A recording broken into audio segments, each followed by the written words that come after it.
আসসালামু আলাইকুম। কৃষি বিচিত্রা নার্সারির পক্ষ থেকে সকলকে সুস্বাগত জানাচ্ছি। আমরা এখন চলে যাচ্ছি ব্রাহ্মণবাড়িয়া জেলা বাঞ্ছারামপুর উপজেলার মানিকপুর ইউনিয়নের একটি কবরস্থানে। আমরা বেশ কিছু সৌন্দর্য বর্ধনশীল গাছ নিয়ে যাচ্ছি। আমাদের মাইনুদ্দিন ভাই, যিনি আমাদেরকে গাছগুলো আমাদের কাছে অর্ডার দিয়েছিলেন, আমরা সেগুলো আজকে কবরস্থানে রোপণ করব। তো পুরো কবরস্থানটা আমরা আপনাদেরকে দেখাবো এবং কীভাবে আমরা রোপণ করছি ইনশাল্লাহ।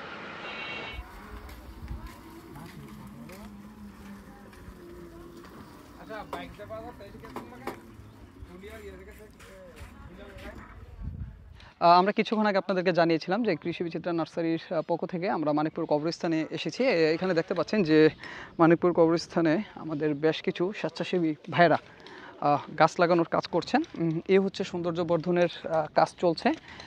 এটা খালি ছিল, সামনের কয়েকটা রোড আছে, আমরা আপনাদেরকে যদি একটু দেখাই যে এই রাস্তাগুলো খালি, তো ওইগুলোতেও সৌন্দর্য বর্ধনের কাজ করা হবে।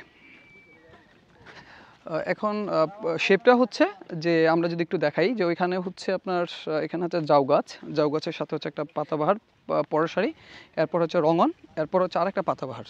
এখানে 4 কালারের পাতাবাহার আছে, আর জাউ এবং রঙন যদি একটু দেখাই যে, আর কিছু স্বেচ্ছাসেবীরা গাছ নিয়ে আসছেন আর বাকি স্বেচ্ছাসেবীরা সেই গাছগুলো রোপণ করছেন। কৃষি বিচিত্রা নার্সারির সাথে থাকবেন, আর যে কোনো ধরনের পরামর্শের জন্য কৃষি বিচিত্রা নার্সারি টিম প্রস্তুত আছে আপনার পাশে। আসসালামু আলাইকুম।